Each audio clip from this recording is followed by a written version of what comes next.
ya. Dan dengan SPSS dapat hasil, ya. Jadi 32 responden hanya dapat Smart PLS dan juga Watt PLS, ya. Jadi Smart PLS dan SPSS, ya. Sedangkan AMOS dan juga Watt PLS nggak dapat hasil, gitu ya. Nah, ini berarti kalau untuk sampel kecil, rekomendasinya gunakanlah Smart PLS, ya. Sedangkan untuk sampel yang selain itu, SPSS juga bisa, ya. Nah, jadi di sini perbedaan signifikan, ya, terutama berbeda nilai T hitung. Nah, jadi T hitungnya beda, ya, ternyata, ya, antara Smart PLS dengan Watt PLS. Nah, di sini Smart PLS menghasilkan pengaruh X ke Y1, gitu ya. Nilai T hitungnya 89,509, ya, besar. Ya, Y ke Y2, ya, 1,9, sementara SPSS 2,125, ya.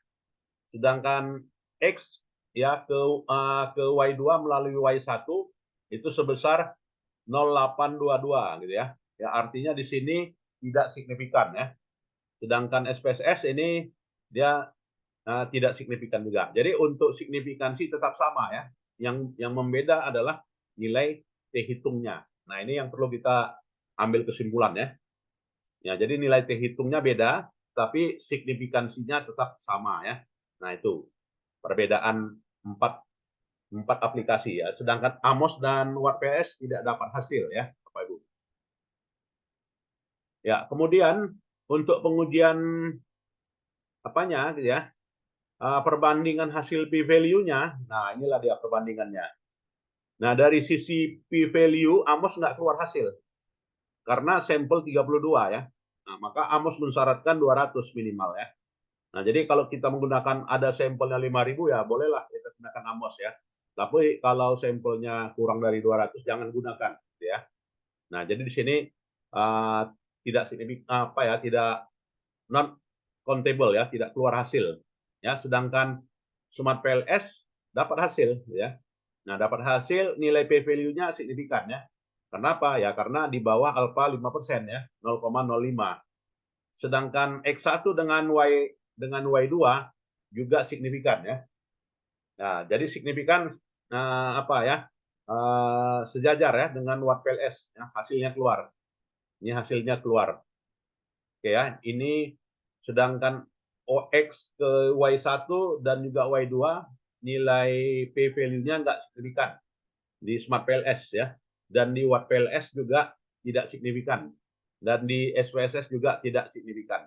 Nah, jadi kesimpulannya nilai T hitungnya keluar, ya, tapi nilai T hitungnya keluar yaitu Smart PLS dan SPSS, ya.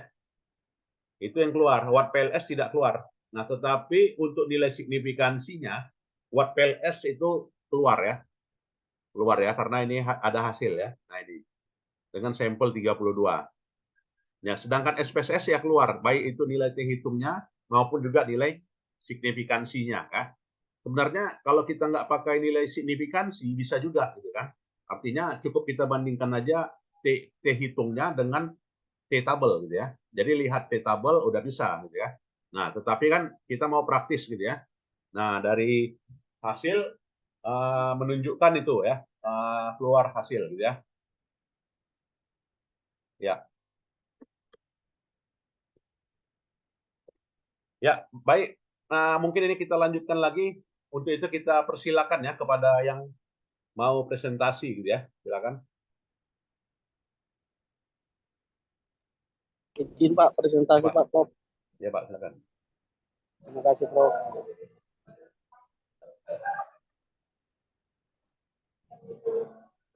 Bang Adi, tolong Bang Adi di share Bang Adi.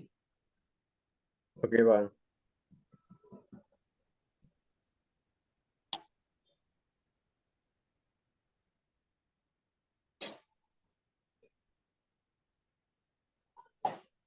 Izin Prof untuk membacakannya Prof.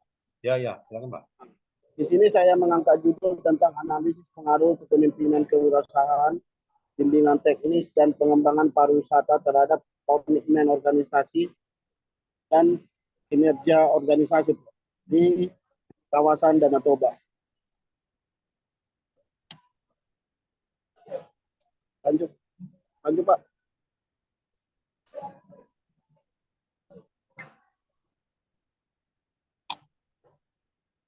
Pendahuluan di sini saya mengangkat tentang keberhasilan pemerintahan desa dalam membangun fasilitas dan infrastruktur yang berasal dari anggaran desa yang sesuai dengan visi dan misi serta tujuan dalam memperlancar atau mempermudah wisatawan mancanegara maupun lokal untuk berkunjung ke Danau Toba.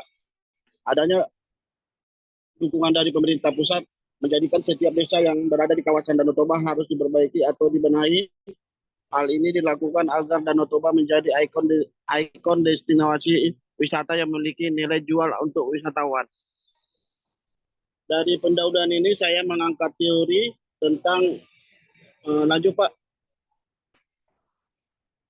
Sebelum ke teori, saya mengangkat tujuan penelitian ini adalah untuk menganalisis apakah kepemimpinan kewirausahaan, pengembangan pariwisata dan satu lagi tentang bimbingan teknis berpengaruh terhadap komitmen organisasi dan kinerja pemerintahan desa. Jadi di tinjauan pustaka sudah saya cantumkan beberapa teori yang menunjang variabel penelitian, yaitu tentang kinerja. Salah satunya itu adalah menurut Agus, kinerja adalah istilah umum yang digunakan untuk menunjukkan sebagian atau seluruh tindakan atau aktivitas dari suatu organisasi pada suatu periode. Menurut Agus 2018. Lanjut Pak. Begitu juga dengan kepemimpinan kewirausahaan sebagai variabel independen. Menurut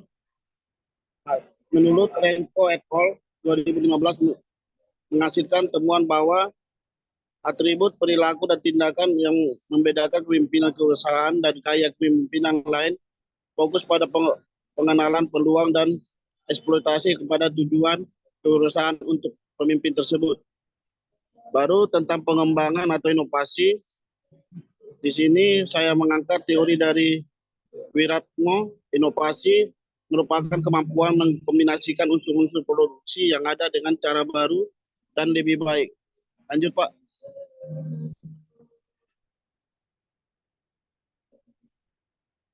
Di kerangka konseptual ini saya menjelaskan hubungan antara variabel independen terhadap variabel dependen sesuai dengan teori-teori yang saya sudah masukkan di dalam kerangka konseptual Prof.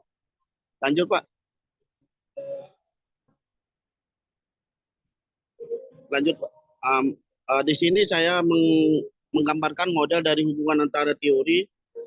Dari model ini saya mengangkat 3 variabel independen, yaitu kepemimpinan kewirausahaan, bimbingan teknis dan pengembangan pariwisata berpengaruh positif dan signifikan terhadap kinerja pemerintahan desa. Baru kepemimpinan kewirausahaan, bimbingan teknis dan pengembangan pariwisata berpengaruh terhadap komitmen organisasi. Dalam komitmen organisasi ini saya mengangkat jadi variabel intervening atau variabel mediasi antara kepemimpinan kewirausahaan, bimbingan teknis dan pengembangan pariwisata berpengaruh terhadap kinerja pemerintahan desa melalui komitmen organisasi sebagai variabel intervening. Jadi hipotesis saya di sini ada 7, baik pengaruh langsung dan tidak langsung. Lanjut Pak.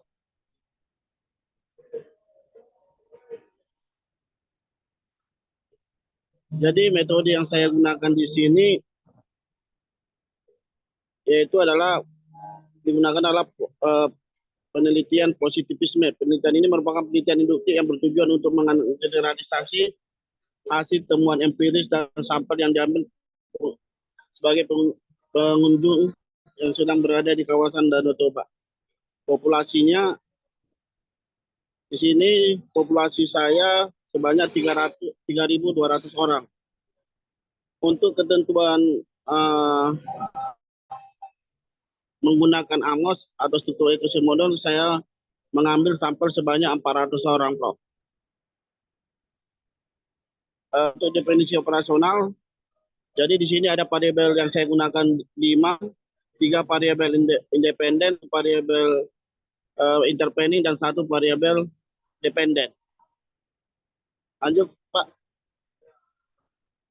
Teknik analisa data yang saya gunakan ini menggunakan struktur ekosistem model dan alat software yang saya gunakan adalah dengan menggunakan AMOS. Jadi ketentuan atau kriteria goodness of fit dengan menggunakan AMOS sudah saya tentukan di dalam tabel 1 tentang goodness of fit kriteria. Lanjut, Pak. Jadi dari kriteria ini, dari tabel kriteria inilah saya menyesuaikan dengan hasil penelitian. Setelah saya olah datanya, saya menggambarkan di gambar 1 itu. Lanjut, Pak. Dengan menyesuaikan tabel, lanjut gambarnya, Pak. Dengan menyesuaikan tabel di gambar 1 saya sudah memenuhi kriteria bahwa signifikan probability itu tidak layak karena nilainya masih di bawah 0,0, tapi semua goodness of fit yang lain seperti RMC, GFI, AGFI, CMIN-DF, TRI, CFI sudah layak, Pak. Karena sesuai dengan kriteria yang sudah saya buat di metode penelitian. Dari hasil penelitian ini saya mendapatkan bahwa 3 variabel yang tidak signifikan dan 2 variabel yang signifikan. Variabel yang signifikan itu adalah pengembangan pariwisata terhadap komitmen organisasi dan bimbingan teknis terhadap kinerja pemerintahan.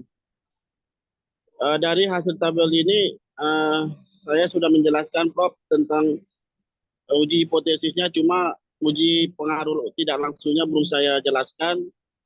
Saya ingin melihat dulu, Prof, apakah model yang saya gunakan ini apakah sudah memenuhi kriteria AMOS atau belum, Prof. Kalau sudah memenuhi kriteria AMOS, nanti saya lanjutkan lagi ke pengaruh langsung dan tidak langsung dan pembahasan dan hasil penelitian, Prof. Ya, terima kasih, Prof. Baik, ya. Hasil cukup bagus ya, Pak ya, karena ada 400 observasi ya. Jadi 400 observasi, gambarnya keluar ya, outputnya keluar. Kemudian juga nilai goodness of fit-nya juga bagus ya, Pak ya. Goodness of fit-nya oke ya.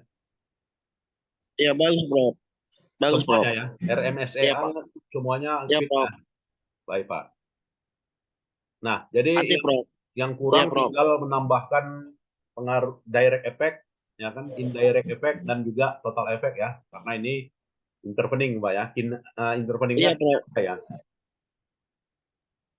Interveningnya Prof. Jadi ya, saya minta masukan dari Prof. Iya, Prof. Ya. Minta masukan dari Prof. Sudah modelnya sudah oke, Prof. Ya. Oke ya. Nah, kemudian nanti normalitasnya ya, normalitas juga perlu Bapak jabarkan sedikit. Iya, Prof, saya akan jabarkan. Oke ya.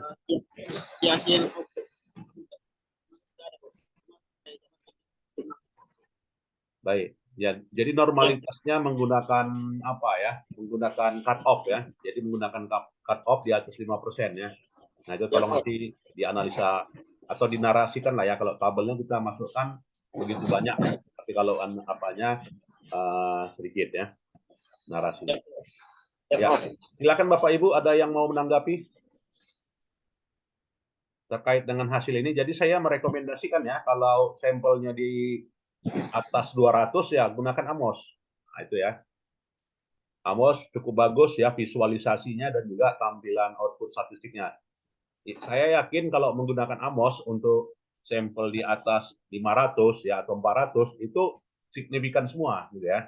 Jadi untuk menunjang disertasi Bapak temuan hasil audit ya, temuan hasil lapangan gitu ya, itu mendukung ya dengan AMOS ini. Saya recommended lah untuk sampel yang besar ya. Ya, silakan Bapak Ibu yang lain. Oke, kepada teman-teman apabila mau ingin bertanya, saya silakan.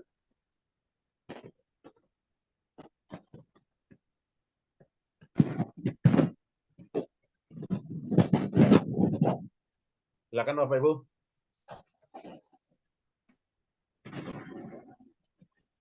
Cukup jelas ya? Cukup, Prof. Ya, cukup. Nah, jadi udah bisa semua lah ya, saya kira ya. Nggak ada alasan lagi nggak bisa ya, Bapak Ibu. Nah, jadi langkahnya adalah pertama pengukuran model ya, measurement model. Yang kedua itu adalah hasil model, ya. Kemudian yang ketiga adalah interpretasi, ya. Interpretasi model. Kemudian juga kesimpulan. Nah, itu tahapannya, ya. Baik, ada lagi Bapak Ibu yang lain? Terima kasih Prof. Apabila teman-teman tidak ada lagi bertanya Prof, Ya, saya kalau tidak ucapkan ada, terima kasih Prof. saya kira Terima kasih Prof. cukup, ya. Terima kasih. Terima kasih Prof. Pak Kenduri. Nah, Izin saya tutup, Prof. Terima ya, kasih, Pak. Prof.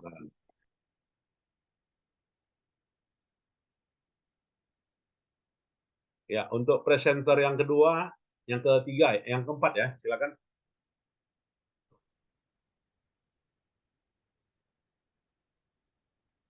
Ada, Bapak Ibu?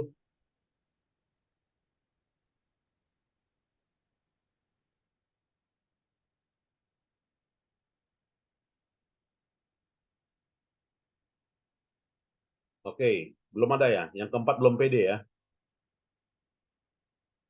Baik, kalau belum pede, kita coba lagi lanjutkan yang tadi ya.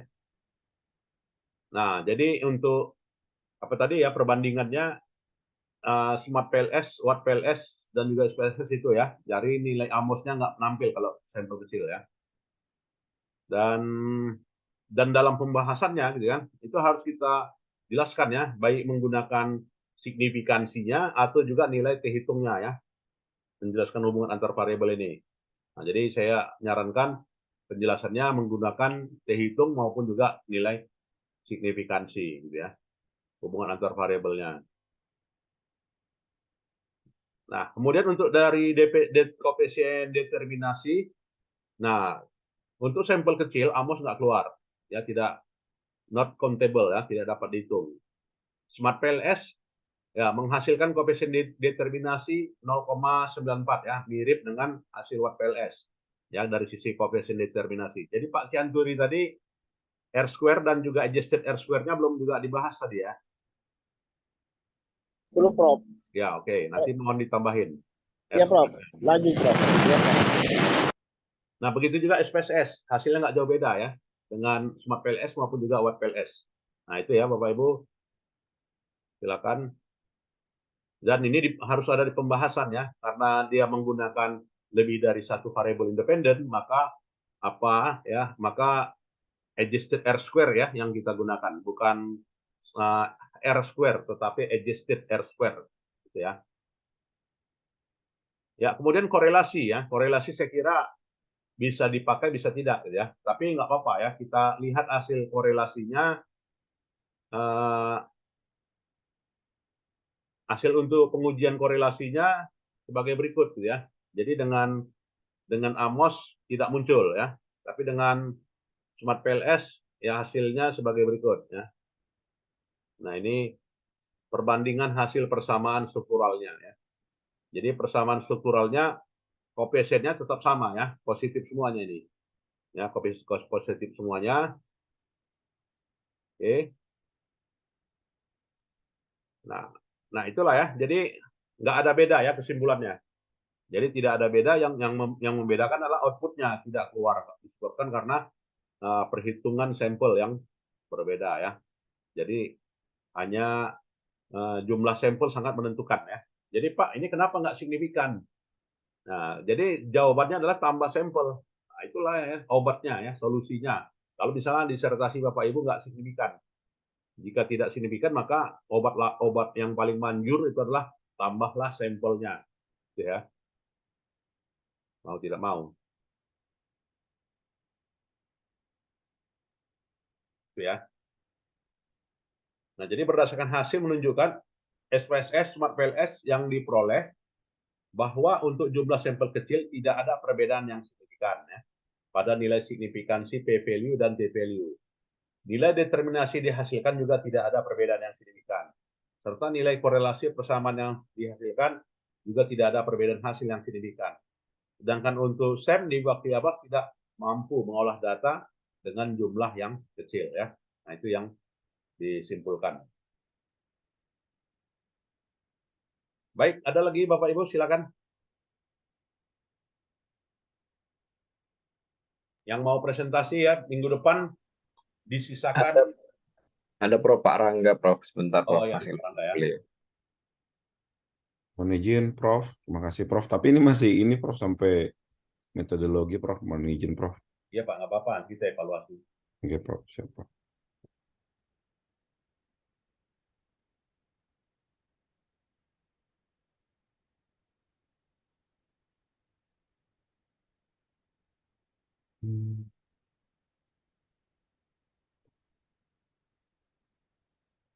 Baik, Prof. Terima kasih, Prof. Selamat pagi, teman-teman dan rekan-rekan semuanya. Mohon izin. Di sini saya, Prof, meneliti terkait dengan mengukur kepuasan mahasiswa di Universitas Negeri Medan. Nah, di sini saya menggunakan berbagai variabel terkait dengan student satisfaction, Prof. Yaitu peningkatan kepuasan pelanggan dimotivasi oleh asumsi bahwa tingkat kepuasan yang tinggi akan berujung kepada semakin kuatnya tingkat kompetitif perguruan tinggi tersebut, yang akhirnya berdampak kepada bagaimana mudahnya menjaring peserta didik baru dan juga mempertahankan peserta didik yang sudah berperguruan tinggi di perguruan tinggi tersebut. Tujuan penelitian ini yaitu untuk menganalisis variabel student experience, institution image, perceived quality terhadap student satisfaction di Universitas Negeri Medan, Prof. Dan penelitian ini kemarin dilakukan di bulan Maret 2023. Dan sampel yang digunakan sebanyak 200 responden dengan teknik sampling yaitu random sampling di setiap fakultas sebanyak 20 orang, Prof. Nah, untuk hasil sebenarnya sudah ada, Prof. Kemarin saya masih menggunakan Smart PLS, nanti saya akan rubah datanya ke Word PLS, Prof. Boleh nanti Pak dibandingkan aja, kalau bisa Oh, seperti siap, Prof. yang tadi ya. Bandingkan seperti yang tadi ya, Prof, ya. Nah, hasil penelitian sejauh ini menunjukkan bahwa student experience berpengaruh positif terhadap institution image dan student experience. Kemudian selanjutnya institution image juga berpengaruh terhadap student satisfaction. Dan selanjutnya yaitu perceived value berpengaruh terhadap student experience dan institution image. Dan pada pendahuluan yang paling penting adalah di sini Prof memiliki berbagai riset gap. Di atas penulis melakukan penelitian untuk menganalisis variabel student experience, institution image, perceived quality terhadap student satisfaction pada perguruan tinggi Universitas Negeri Medan. Nah, berbagai literatur review dan kerangka hipotesis untuk membentuk sebuah model penelitian yang nantinya akan diuji menjadi sebuah model yang memang nantinya terukur, maka ada berbagai hipotesis yang sudah muncul, Prof. Yang pertama adalah student experience, H1-nya, student experience berpengaruh positif terhadap student satisfaction. Kemudian hipotesis kedua yaitu student experience berpengaruh terhadap institution image. Kemudian H3 atau hipotesis ketiga yaitu institution image berpengaruh terhadap student experience. Kemudian H4 yaitu perceived value berpengaruh positif terhadap student satisfaction. Dan kemudian hipotesis kelima, perceived value berpengaruh positif terhadap institution image. Nah, untuk metode sendiri, penelitian ini merupakan penelitian explanatory atau explanatory research yang bertujuan untuk mengetahui hubungan antar variabel, yang mana pada penelitian ini menggunakan 4 variabel, yaitu student experience sebagai variabel eksogen, kemudian institution image, perceived value, dan student satisfaction sebagai endogen atau variabel dependent, Prof. Penelitian explanatory yaitu suatu penelitian yang untuk mencari dan menjelaskan hubungan kausalitas antar variabel melalui pengujian hipotesis menurut Ferdinand 2014, yang mana kajian ini hanya dilakukan kepada mahasiswa Fakultas Ekonomi Universitas Negeri Medan, di mana teknik sampling adalah teknik pengambilan sampel menentukan sampel yang akan digunakan dalam penelitian, yaitu purposive sampling, yang merupakan teknik untuk menentukan sampel dengan berbagai pertimbangan atau kriteria tertentu yang bertujuan agar data yang diperoleh nantinya lebih representatif. Yang mana saya menggunakan responden sebanyak 20 sampel. Nah, ada hasil hipotesis, Prof. Dari analisis yang sudah saya lakukan menggunakan Smart PLS, di mana overall, convergent validity, construct reliability, average, quorum, dan alpha, secara keseluruhan dari berbagai item pertanyaan yang saya berikan kepada responden, secara keseluruhan nilainya di atas 0,6. Nah, ketika 0,6 maka convergent validity dianggap valid, yaitu faktor loading yang di atas 0,5 atau 0,6. Kemudian untuk konstruk reliability, di mana reliability untuk melihat seberapa besar reliabilitas antar variabel, maka secara keseluruhan nilainya di atas 0,7, Prof. Dan demikian juga untuk nilai average itu di atas 0,5 dan Cron bench alpha di atas 0,5 juga. Jadi di mana varian extrinsic, kemudian construct reliability, dan dinilai di discriminant validity juga di atas 0,5, yaitu untuk institution image, student experience, perceived value, dan akhirnya yaitu student satisfaction-nya. Untuk nilai S-square-nya berarti Prof ya nanti saya compare ya Prof ya dari Smart PLS ke Work PLS, Prof. R square Pak ya? Iya Prof. Adjusted-nya bukan R square-nya Pak. Oh siap Prof. Nah, untuk secara keseluruhan hasil pengujian hipotesis dari PET coefficient secara keseluruhan secara keseluruhan seluruh hipotesis terjawab dengan nilai 0,00, di mana menunjukkan bahwa seluruh hipotesis dinyatakan diterima dengan nilai p-value di 0,00. Mungkin itu, Prof. Ya, bagus. Yang bisa saya jelas, Prof. Terima kasih, Ya, Prof. Pak. Terima kasih. Tapi tadi Pak saya ada melihat ya Ya, Prof. bahwasanya apanya namanya? Coba tarik ke atas. Nah, ini ya ini ya, ada Ya, nilai convergent validity-nya Pak ya yang di bawah 60%. Oh iya, Prof. Ya, misalnya institutional image ya itu ada 558 gitu ya. Atau Ya. juga student experience ya 0,57 atau juga student experience yang keempat, butir yang keempat 0,5 kan. Nah, itu bagaimana itu? Nah, di bawah 60% ya kan? Iya, Prof. Secara apa? Secara statistik itu harus disisihkan, Pak ya. Oh iya, Prof. Siap. Nah, jadi memang butir pertanyaan yang dikatakan butir pertanyaan institutional image nomor 24 tidak valid, ya gitu kan? Iya, benar. Tidak valid. Dan juga student experience 3 tidak valid. Student experience 4 juga tidak valid. Artinya apa? Disisihkan, dibuang. Oh, siap, Prof. Nah, itu kalau ketentuan secara statistiknya ya. Atau kalau tidak, ya ditambah lagi respondennya. Bisa aja ya, nanti ditambah hasil respondennya, maka convergent validity-nya juga makin meningkat. Ya, karena berpengaruh kan setiap isian yang diisi dari responden ke 40, 41 sampai ke 500 itu berpengaruh besar terhadap convergent reliability secara menyeluruh. Nah, itu cara meningkatkan convergent validity-nya. Itu ya, Pak Rangga. Masih Ya, banyak, baik, Prof. Bapak Ibu yang lain silakan ada yang mau menanggapi hasil yang didapatkan Pak Rangga ini. Ada? Cukup jelas ya, Bapak Ibu ya? Cukup, Prof. Ya, cukup jelas ya. Nanti kita coba juga ya untuk presentasi berikutnya ya, mohon dilampirin juga ya perbandingan antar hasil yang dengan aplikasi yang lain ya, kalau bisa ya ditambahin. Namanya juga di sini kuliah kita latihan ya. Baik, ada lagi Bapak Ibu?